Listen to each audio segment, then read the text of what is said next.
speaker, Nityananda Giri Maharaj. Thank you very much, Swamiji, for showing Anugraha on us and giving us an opportunity to have you again. Swamiji is going to talk about the inner practice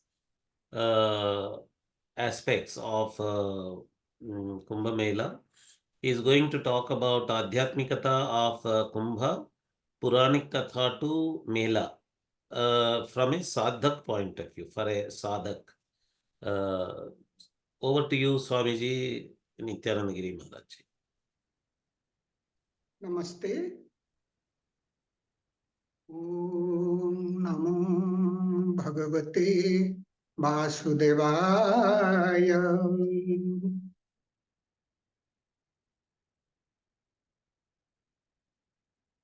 Dr. Nagarajji and all esteemed panelists and the participants. The point I want to discuss is a little different. We all are discussing different aspects. But whatever may be an event or a person or anything occurring in this phenomenal world,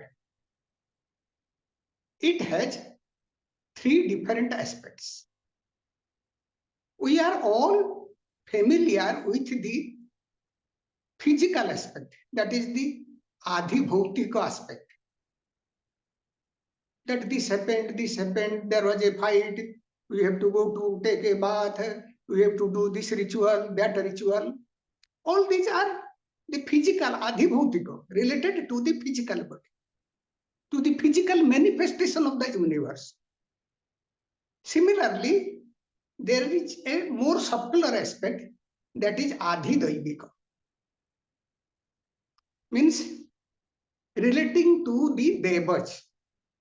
We do upasana because devas, they control different aspects of life.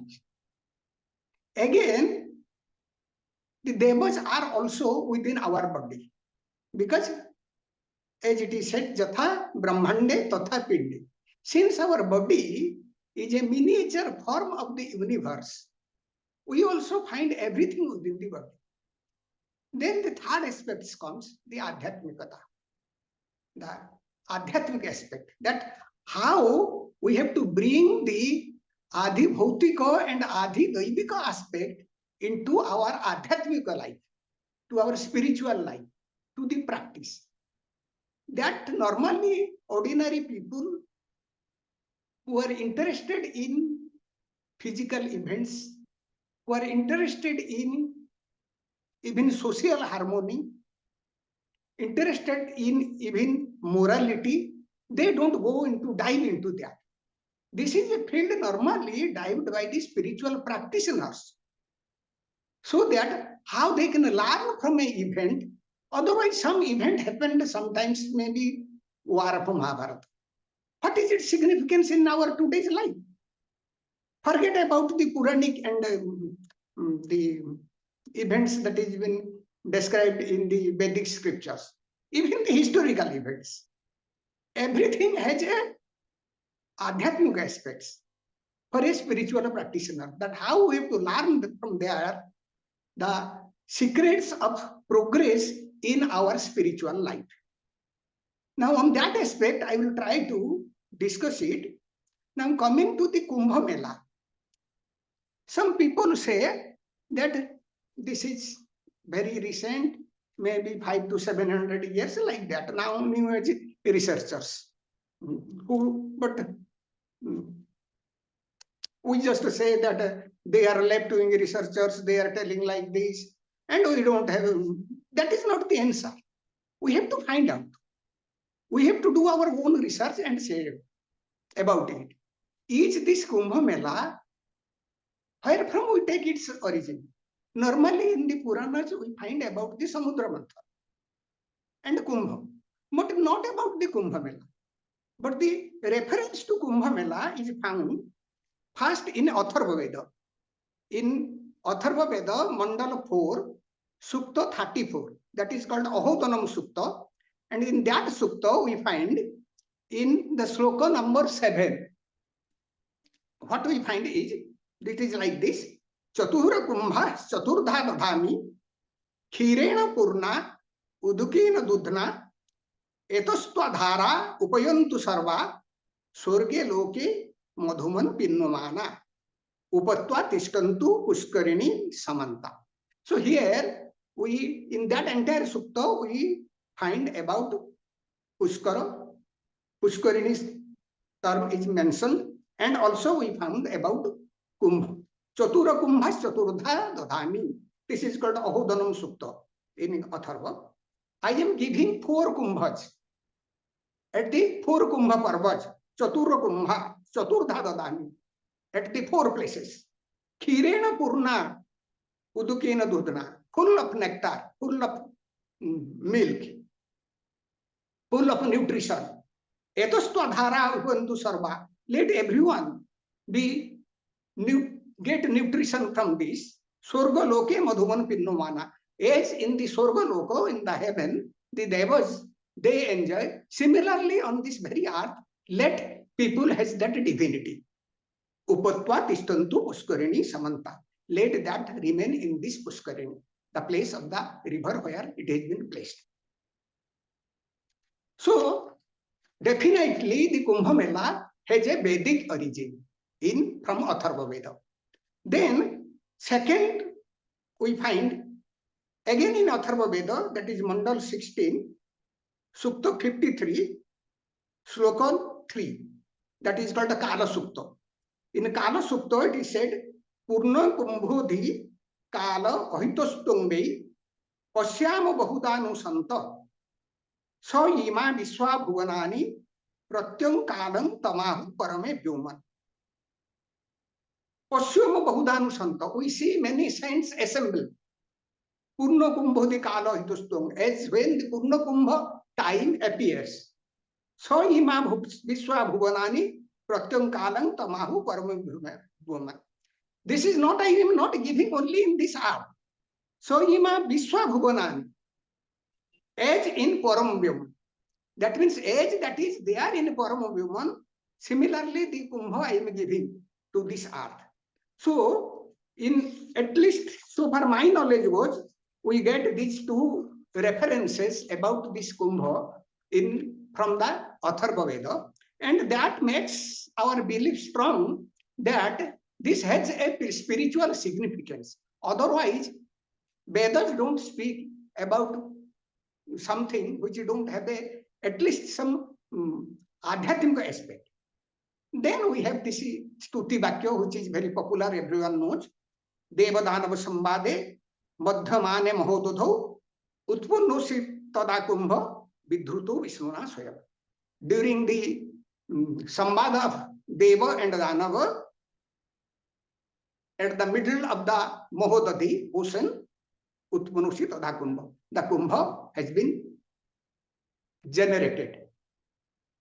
Vidhruto Vishnuna Swayam appeared. Vidhruto Vishnuna, hold by the Vishnu.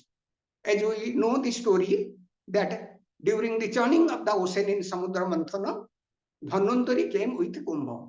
Now Dhanvantari here is referred as Vishnu because Dhanvantari is a avatar of Vishnu. So Kumbha that has come to this earth by Vishnu. Again, it was distributed to the Devas by Mohini, who is also avatar of Bhagavan Vishnu. Vishnu means vastness. Vishnu means that something which is sustaining this universe. The aspect of the Ishvara responsible for sustaining the universe. And that is the aspect of Amrit. This story I will not go because it will take consume unnecessary time. Everyone knows the story. If somebody does not know among the participants, they can easily go to Vishnu Purana or Shrimad Bhagavata Mahapurana and can read the story.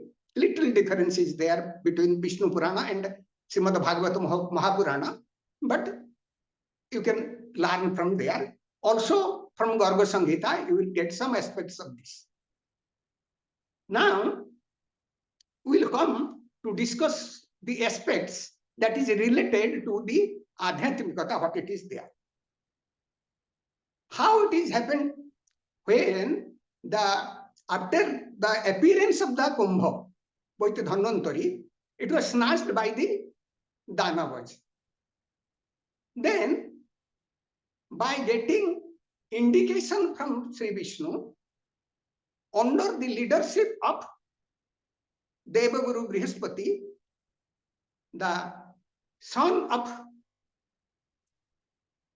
Lord Indra, Jayanta, took away the Kumbha from the Asuras. And then there was a fight. They were trying to hide it from the Danavas, and this continued for 12 days. 12 days in Dyuloka, in the Loka of Devas, is 12 years on the earth. So that is why it is a cycle of 12 years. And during that time, they have placed the Kumbha in 4 places. That is Haridwar, Prayagraj, Ujjain, and Nasik. So this is what story we know. Now, getting indication from Vishnu and under the leadership of Devaguru Brihaspati, the son of Lord Indra took away. If you look into all these aspects, we will find these are the aspects that are nourishing the life force, the prana in this common earth.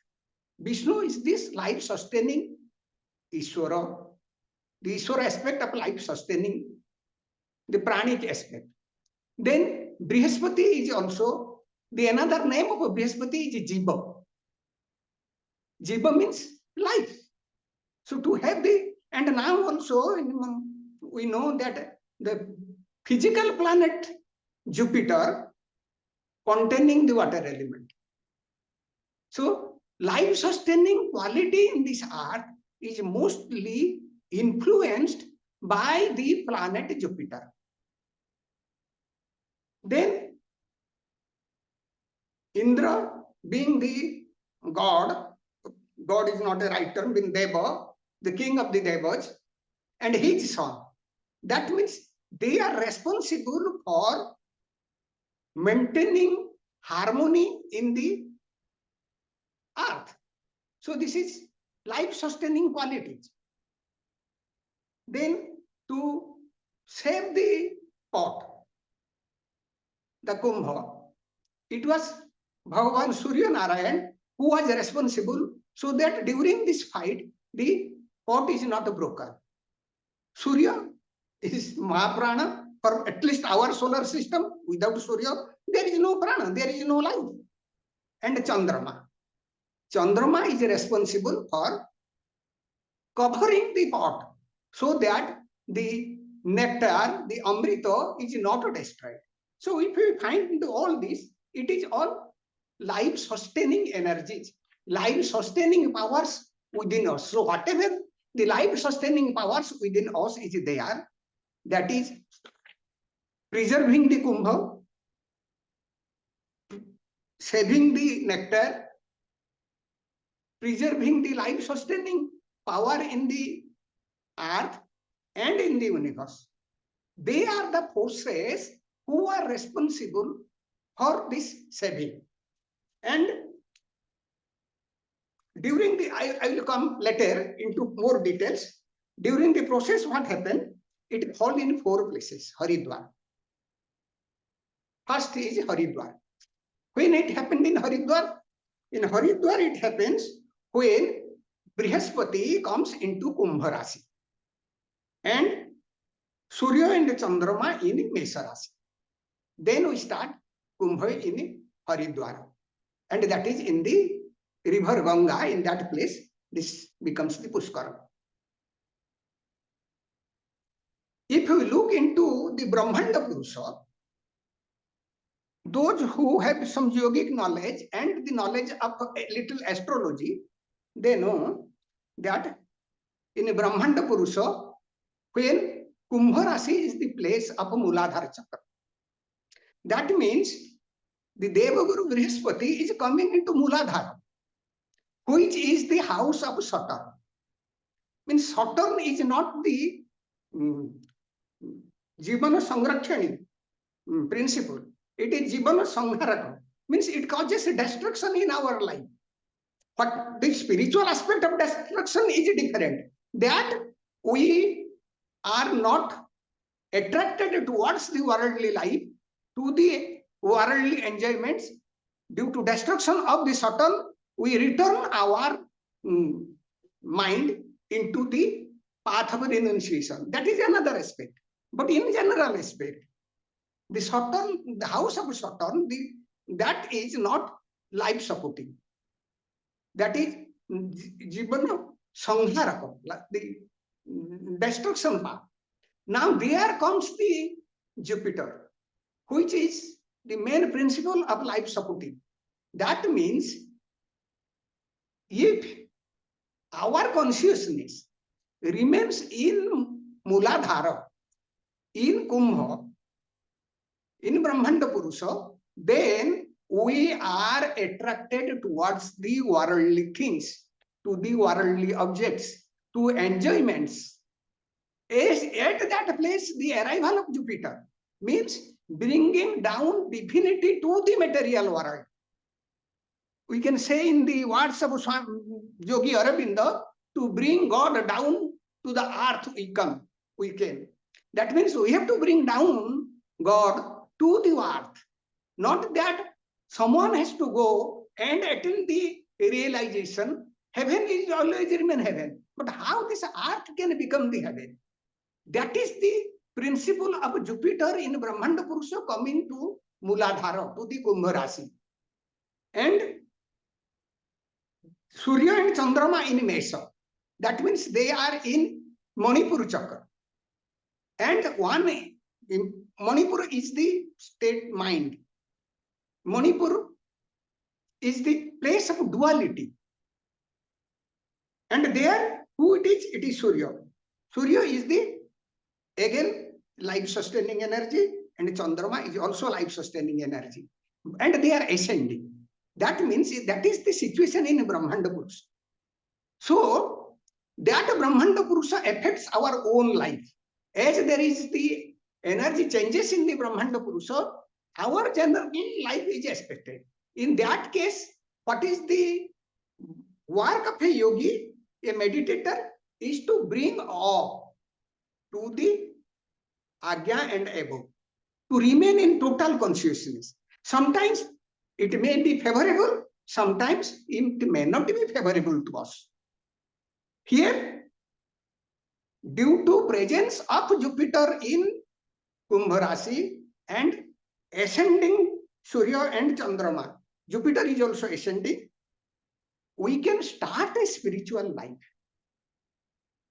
Now I feel, if I look into the Rashtra Purusha, Bharatabarsha, the physical body of Bharatabarsha, the map, if you look, and thinking it as a body of the Rashtra Purusha, then in a Rashtra Purusha, Jupiter is staying here. Just the reverse of the Brahmanda Purusha. Just the downward of the Brahmanda Purusha. As if you have done a Viparita Karana. And Surya and Chandrama, they are coming to Anahata. So that is how will remain the state of consciousness in a Rashtra Purusha.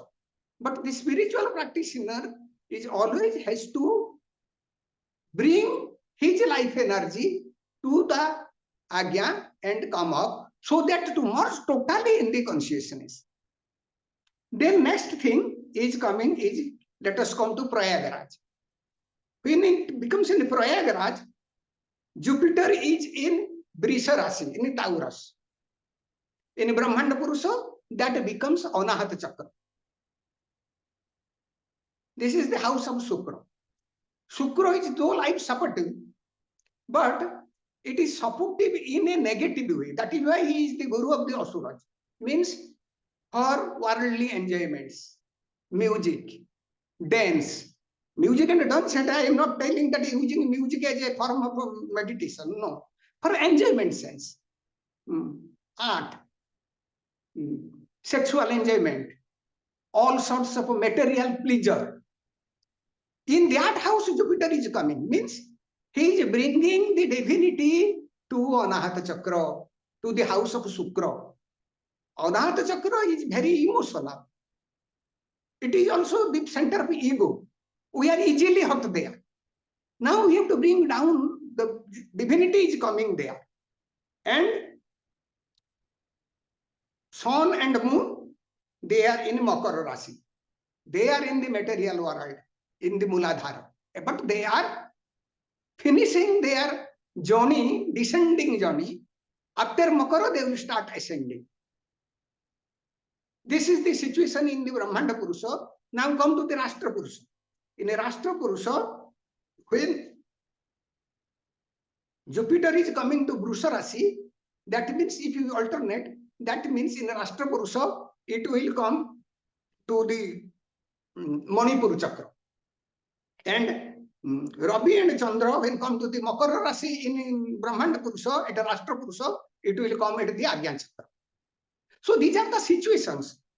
Only to say this is not to complicate the things, only to understand that how the consciousness moves in the subtle realms, so that a yogi will be conscious about that and will try to lift it to the above. Then comes to the, let us come to the Nasik. In a Nasik, Jupiter is in Singha Rasi, in Agyan Chakra, in Brahmanda Purusha. Ravi is also there. Chandrama is also there. Very good situation in Brahmanda Purusha, but in a Rashtra Purusha, it is just the reverse. That means it is not going down to the Muladhara. Normally, as per the principle, it should come to the Muladhara, but if we look into the location of Nasik and Ujjain, it is somewhere remaining in Manipura. And our purpose is to lift our consciousness.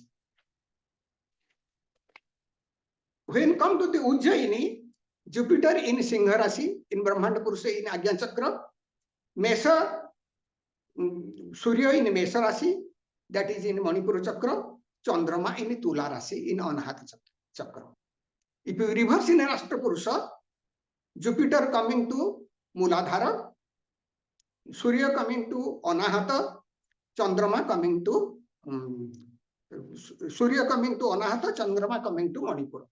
So this is how we understand the level of consciousness going in the universe, level of consciousness going in the our Bharatavarsha.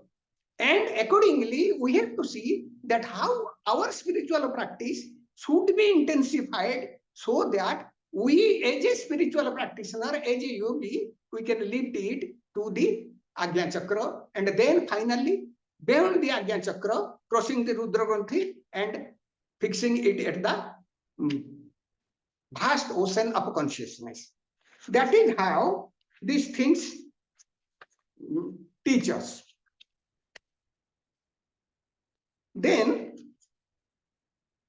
let me discuss some of the adhyatmic aspects of Kumbha. What actually Kumbha signifies? Now coming to the Kumbha, normally any event, we put a kalasa. We call Kumbha, we call kalasa, we call ghata. In every puja, in our daily household, we worship it, that this is Lakshmi, this is Ganesha, or we say it is Varuna Puja, or we call it a Panchadeva Puja, whatever it may be, we do it. We invoke the devas into that. Now this actually symbolizes our physical body, Pinda. Kumbha is a symbolism or allegory of our physical body.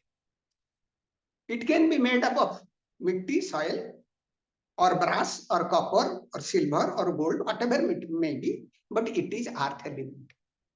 Gold is earth element, soil is earth element, copper is earth element, physical body is earth element.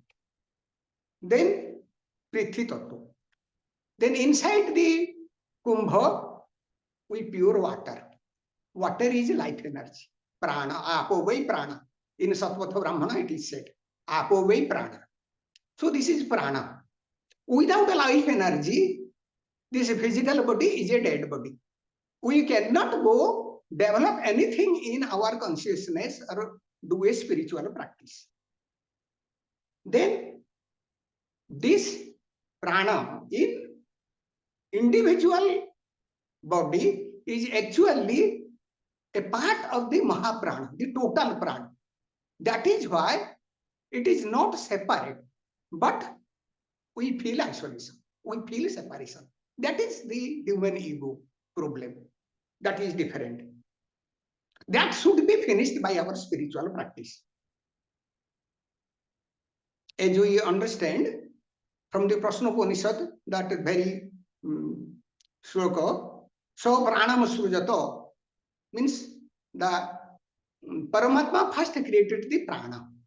The 16 parts of the solar kala, pranat, shraddha, khang, as it is been described, the first creation is a prana. Here prana means Hiranyagarbha. It is, but in the Ghata, we are discussing about the individual prana, and this individual prana is actually a part and a parcel of the total prana. And by the practice of a pranic sadhana, we can join our individual prana with the total prana. You have to activate. Then what we do? I am just telling very basic points. One coconut is placed on the kumbha. The coconut actually signifies our head. Coconut has 3 eyes.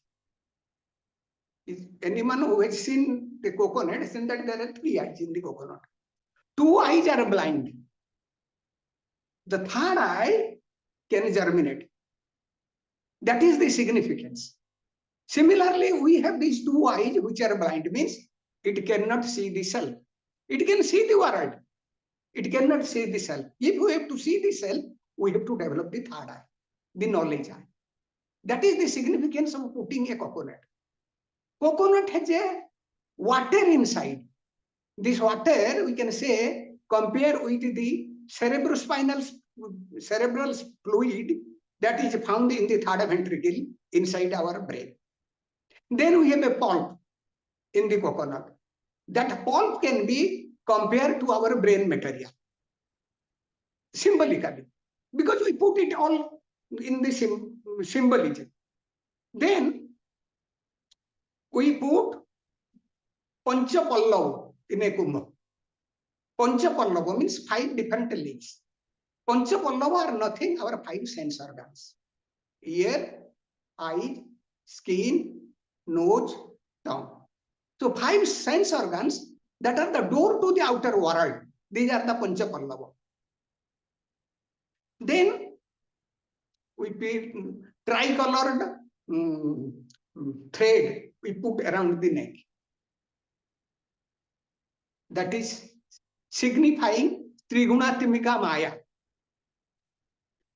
Then we put some coin or a gold coin at the base of the inside the kumbha. That coin is actually the material life at the Muladhara. Then on that coin we put a betel nut. That is a Lingamulam, signifying the Swadhisthana Chakra. Then at the base there is soil on which we put wheat or paddy, that they will germinate.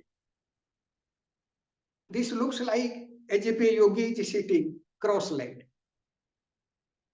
These seeds, this is actually our subconscious. Our subconsciousness below Manipura and down. But subconsciousness programming is most important in a human being to have our life. We are not going in a particular direction in our life because our subconscious programming is something different.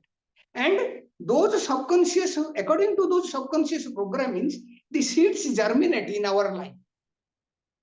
A spiritual practitioner, by the virtue of spiritual practice, to bring up those imprints and gradually to finish them, so that no further seed is germinated. Then the elevated portion of the Kumbha. The elevated portion of the Kumbha can be compared with the Manipura Chakra. Then the middle bump can be compared to Anahata Chakra path. Then neck portion of the Kumbha can be compared with Visuddha. And the where we put the tilak on the coconut, that is the Ajna Chakra. That means the entire Kumbha represents the physical body, represents the vital body, represents the mental body, and also there is, it is the whole essence of it is spiritual, Atmika. So in this way, we have to understand the spiritual aspects. Then we put 5 jewels inside the Kumbha. 5 jewels can be compared to 5 yamas in our life. Ahimsa, Satya, Asteya, Brahmacharya, Aparigraha. Without these 5 jewels, we are not going to evolve in our consciousness. So these 5 jewels are actually 5 yamas. If we don't perform these yamas, then Lord of Yama, Kala, will hold us. And we will be going again and again through the cycle of death. Then we put Sarvosati, the medicines. That is related to our physical and physiological life. Because if you don't have a healthy body, we are not going to, if you don't take care of the diseases, the problems of a physical and a physiological body, then we are not going to have a proper spiritual practice. Then we put Kusa, Pavitrikarana, means purification. Kusa grass is for the purification. We have to go through a process of purification in our life. Then, when a Kumbha is established, actually 7 soils are used. 7 soils are from the stable of horses, signifying vigor in our life. We need vigor to progress. Then stable of elephants, wealth, prosperity. Often in spiritual life, we reject wealth. If you reject wealth, then wealth will go to the demons. That is not, that is then our fault. Wealth is required. Wealth is not for the enjoyment. Wealth can be brought back from the demonic qualities to the divine quality, so that this can be used for the purpose of development, a holistic development of the society, so that in society there will be general growth of the virtues. Then soil from cow shed, representing nutrition. Nutrition in need in our physical and physiological life. Also nutrition in mental life. Swadhyaya. Soil from ant hill. That is community spirit. Soil from Sangam, cooperation. Soil from a pond, calmness, tirtha. From a pushkarani. Soil from the door of a king, recognition. These are the things human beings want. Our life, our philosophy simply does not teach us moksha.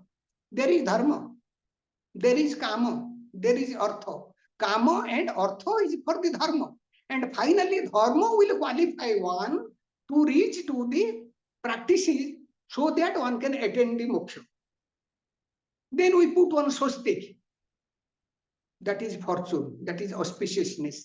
Also, restraint in our life. Then we put Durva, softness. It teaches to inculcate softness in our life. Then we put flowers. Flowers is actually symbolizing Lakshmi. Pushpesu vasati Lakshmi. Sri in our life. When we offer flower to any deity, what do we say? The mantra of Mahalakshmi we say. When we go to offer a flower to any deity, Sri Asyate Lakshmi Chavatna, Oratro Parsve Nakshatrani. Even if we look onto our rituals, in each ritual, the hidden there is a meaning for our spiritual life, for our adhyatmic life. Then we leave offer tulsi, belpatra, the green bear, all these things. This means incalculating virtues in our life. Then finally, we invoke the Kumbha. Kalasasya mukhe Vishnu, kanthe Rudra Prajapati, Mulitasya sthita Brahma, madhe Matrugana sthita, Kukhoto Sagara Sarve, Sapta Deepa Vasundhara, Rugvedo Thuja Durveda, Sama Veda Atharva.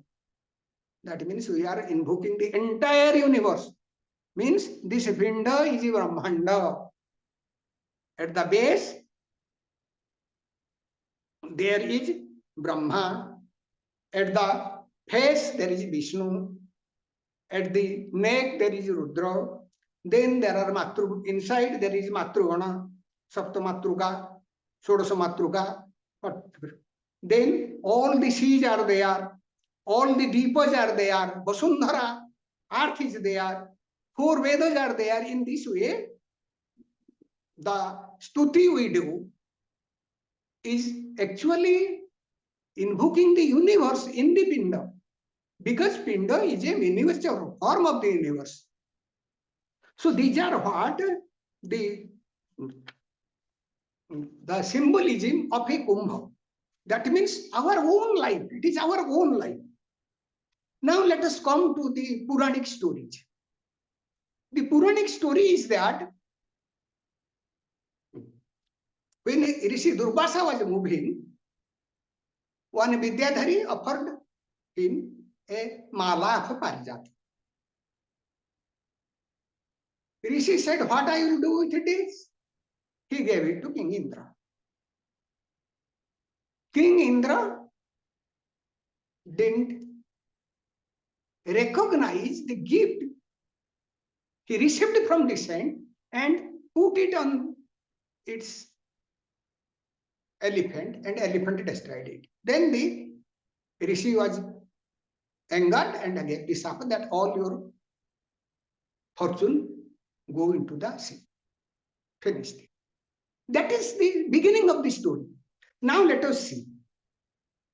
Who is this Durvasa? Durvasa is the son of Rishi Atri and Anasuya. Atri means vision.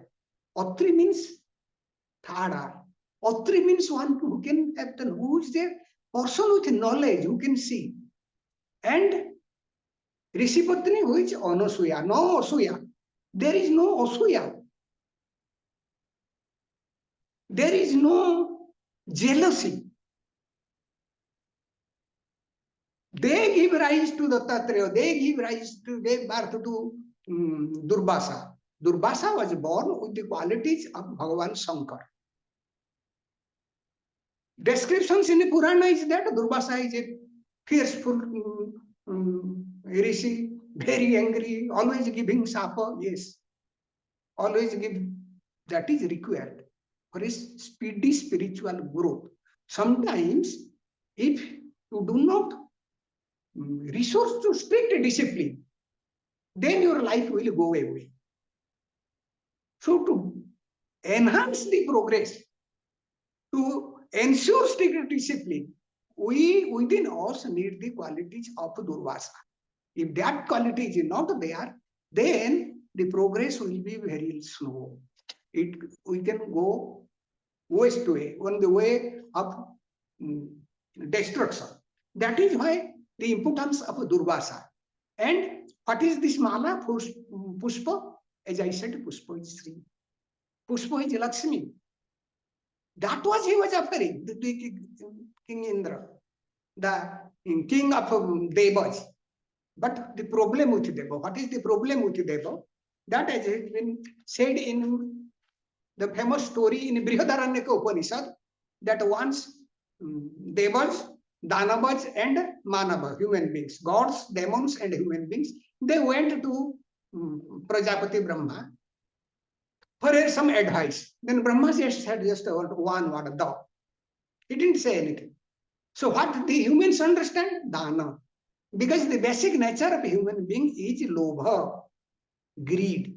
Since humans are greedy in nature, they thought that Father is telling us to donate, to give, because we are greedy in nature. Dana was what they understood. Damana. Sorry, Dana was understood Daya, because they are cruel in nature. There is cruelty in the Danavas. They do harm to the violence in the society.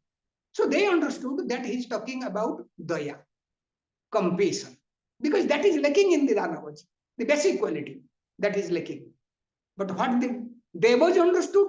Devas understood Dhamana, because Devas are though higher beings, but they are not perfect beings. They are still in a subtle form, though they don't have physical body, but in their subtle body, they are still after enjoyment. They don't have control fully. That is what happened during that period of this event. The Devas has gone after the enjoyments, and they are not properly ruling the earth, not properly ruling the prajas. That is why there are chaos on the earth, so that the puja, yajna, hobbies are not properly done, because the cycle of the seasons is not properly maintained, and there are sufferings in the earth. Because they are responsible for maintaining different aspects in this physical world. They are after enjoyment. They are not in a restraint. That is the reason this event happened. All these are story for our own life. Why our own life? Because all the devas are within us, since we are a miniature form of Brahmanda, and all the Danavas are within us. And what are the qualities?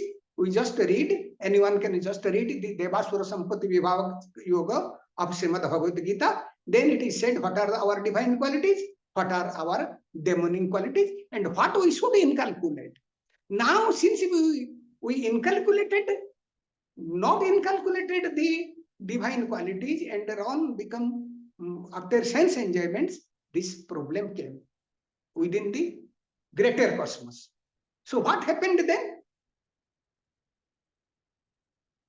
All the virtues of Indra are lost.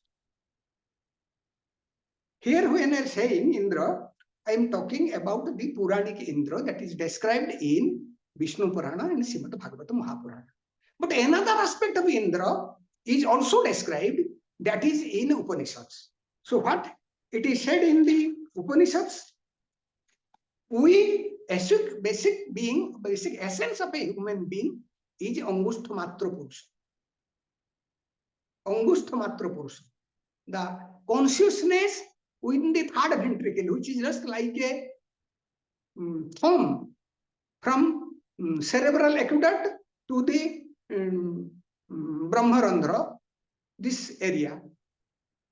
There the consciousness. If you remain in the consciousness, this is I am explaining as per the yogic point of view. If you go into the Vedantic point of view, then it is everywhere. That is will be a different interpretation. So that Angustha Matra Purusha.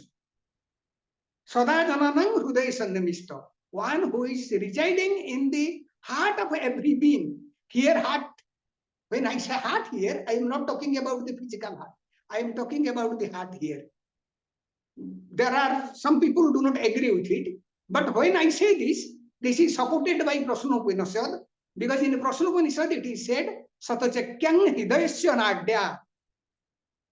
The nadis of Hridaya is 101. Then each divided into 100. Then each divided into 70,000. Calculate it. The total number is coming to the number of neurons. So Upanishad is talking about this heart. Consciousness lies in this heart. Of course, consciousness lies in each and every cell of our body. But we don't think, I don't think from my thumb. Similarly, I don't think from my physical heart. When we are talking about the heart, Angutha Matra Purusha, Sada Jananang Hruday Sannavishta, this is the place. Guha Pravishyam Tishtati. That is our real nature. Who realized that? In Aitareya Upanishad, it is said, Indra realized that. Idam darsamiti. Indra has seen that. He's realized that. Darsana means realized. Bodhyate. Drishyate bodhyate. Tasmad idandra nama dandro. Hove nama. Then his name becomes Idandra. Idandra, not Indra. But indirectly, the Devas call him Indra. Though his name is Idandra, because he has seen that. He has realized that Brahman. He become Indra, Idandra, and indirectly, Parokshena, the Devas call him Indra. That is the Indra in Upanishads. And how he get it? That has been described in Kenopanishad by the grace of Uma Haimavati. The supreme power, divine power, the motherly power, Shakti, Uma Haimavati. By practice, by spiritual practice of Uma Haimavati, by Shakti sadhana, by prana sadhana. But the Puranic Indra is a different one.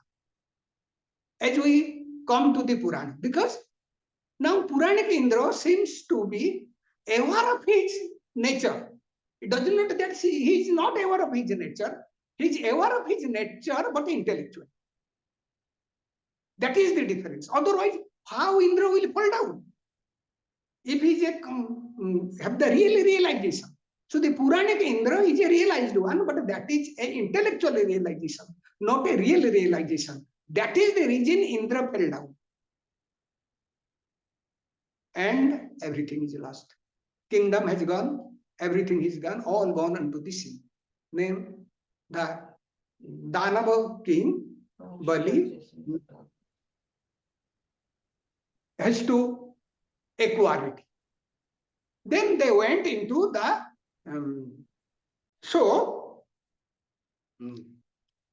they have to churn.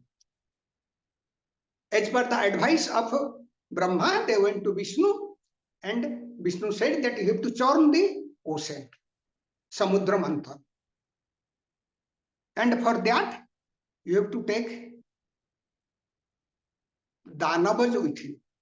Without taking the Danavas, not possible. Why? Because Danavas, what is that? They are full of Rajoguna, Rajas quality. A spiritual practice with simply tamas or simply sattva quality is not possible. For any spiritual practice, we need Rajas quality. We need sattva based Rajas. Devatas representing sattva quality and Danavas representing Rajas qualities. They have to get together to churn the ocean. For that, they have to use the Mandara.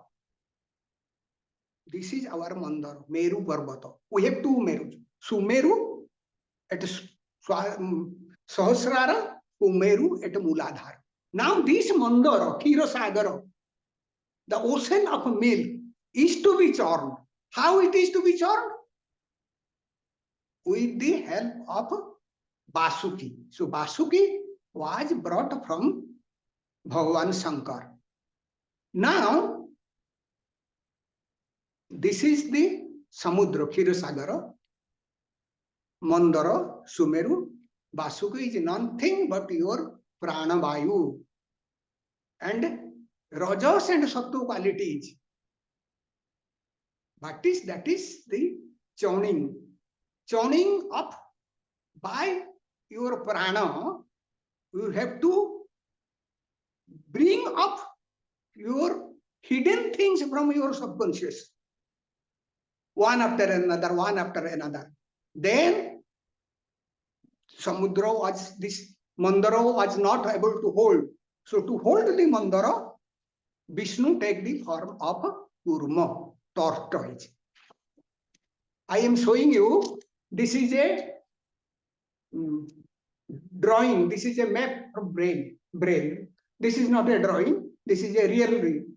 Now you see, if you cut the brain from this level,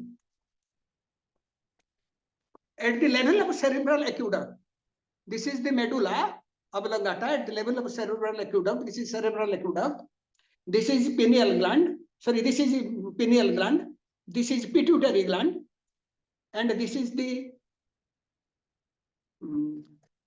medulla oblongata, and these are the nerves. It looks like a tortoise. You can see this looks like a tortoise. If you go into any Shiva temple, old Shiva temple, at the door you will find there is a tortoise. What a tortoise has to do at the door of a Shiva temple? If you have to enter into the house of Shiva, then you have to pass through Kurmanadi, which Patanjali says, Kurmanadiyang Starya. When prana enters into Kurmanadi, then stability comes in the life. That is why, without that stability, means real spiritual practice starts after Agyan Chakra. When you come up, your prana, then it will start from a yogic point of view, of course. So that is why then the churning and fast came the poison.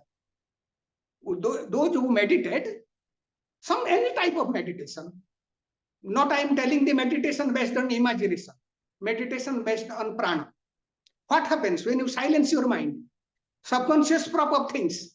When subconscious prop of things first comes, the things that give you too much pain, too much sufferings, the too much jealousy or hatred that is there. These things are the first things they come up. That is poison. And that poison is to be taken by Bhagavan Shankar. The quality of Shankar within you, the quality of Ishvara that is within you. That means the poison should be held here. It should not go down to your body, nor it should come out through your mouth. That is how the importance of the churning. Then comes one after another the things, Kamadhenu. There is certain time of shortage, so I will just complete quickly. Representing contentment in our life, given to the rishis. Uchchaishrava, representing kirti, fame, taken by the Danavas. Because it was said to the 50-50. First thing when came, the Danavas refused to take. Also Devas refused to take, that was to Shankar. Second was given to the rishis. Then the third time when things came, it was given to the Danavas. Kirti is the thing. Most difficult thing in spiritual practice. Normally we say Kamini, Kanchana, Kirti. Don't go by the literal translation. Kamini means allurement, sexual allurement. It can be son, it can be wife, it can be husband.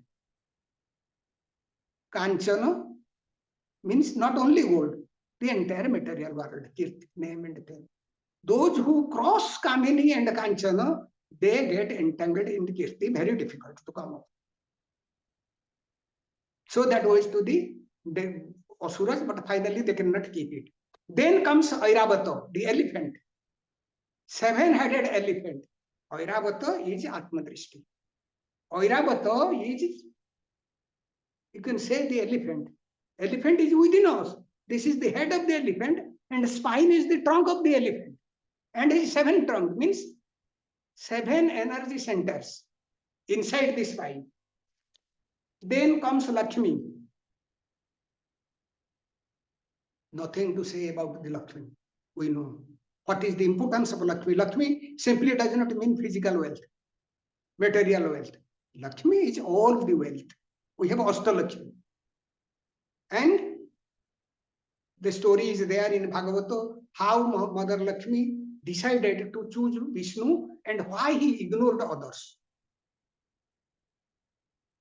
That should be the quality of a person, of a Vishnu, who has to remain in the society. If you are a renunciate, like Shankar, you don't need Lakshmi. If you are a rishi, closing your eyes like Markandeya to all the worlds, you don't need Lakshmi. But if you are a person in the world, want to do moksha simultaneously along with worldly goods, then you have to develop the qualities of a Vishnu. So in this way, then finally comes the Amrita Kumbha with Dharmantari Vishnu, and then this war that I have said, that how it fell in 4 places, and finally he took the form of Vishnu, take the form of Mohini. The illusory power of Bhagavan Vishnu, so that our demonic qualities are defeated. And if we resort to the spiritual practice, then that grace will come. With this, I just somehow to try to give the adhyatmika aspect of Samudra Manthana and Kumbha Mela. Om Shanti, Shanti, Shanti. Wonderful, Swamiji. Actually, it was a blessing that I was able to be present during such a wonderful presentation. I never even expected that there would be such a metaphysical or esoteric interpretation for Kumbh Mela. Did you publish this, Swamiji, anywhere? Is it in the form of a book or something? No, I have not published it. Actually, I have constructed some part in different time of meditation. Now that you have asked for this talk, then I have to bring what I have constructed at different times to combine it together to bring it a form. I will try to transcribe all this talk of you. I will ask any younger person to transcribe this. Or nowadays there are some tools also for transcribing. This will be a wonderful book or some good publication for all the people. We can distribute it at the time of Kumbh Mela also. Some yogis may be knowing all these things. Yes. The thing is that if you not that yogi can know it, if he is open to the aspect of this analysis. If one is not open to that aspect, then he simply may be progressing, but not looking into these subtle aspects. Oh, yeah, wonderful. One young person is asking, Cherish Purohit is asking, as a young seeker, I am going to go to Kumbh Mela this time. Do you want to give me any sadhana, specific sadhana to perform during my Kumbh Mela? Is there any sadhana for script in our scriptures? He can contact me through email. I do not know how many days I will remain in Kumbha, because I may not be available in Mela till 1st of the February. I am likely to stay from 1st of February to 15th February, because in the first part I have some other engagements. Okay. So, Cherish Purohit ji, I will supply Swamiji's email to you. You may contact him and go during February and contact Swamiji. He will be able to guide you. Or he can come to Rishikesh. Yeah. Afterwards, or before or after the Kumbh Mela presence of Swamiji at Prayagraj, you may go to Rishikesh and meet Swamiji directly. He will teach you the sadhana practices. Thank you very much, Swamiji. We are indebted. This was a very enlightening and enriching, deep understanding of the secrets of what is a Kumbha Mela. Particularly, they talk about Jupiter only. Every time to decide when is the Kumbha Mela, it is the transition of Jupiter that they talk, and your inner meaning for Jupiter's transition was really very, very enlightening, Swamiji. Thank you very much. Actually, this was an earlier knowledge, but lost by over the ages and rediscovered by Sri Yukteswar ji, the one of the guru of our tradition, to that how the planetary positions in the zodiac are related to our chakras. Oh. He doesn't say that I have discovered, I have found it. He said that I just rediscovered it based on the scriptures. Okay, Swamiji. So Thank you on very much. that basis, I tell this. Not all things, just I know the principle, then on that basis I can interpret. That is wonderful, Swamiji. Please publish this somewhere for the benefit of sadhakas. That will be very useful. Thank you. Thank you, Swamiji.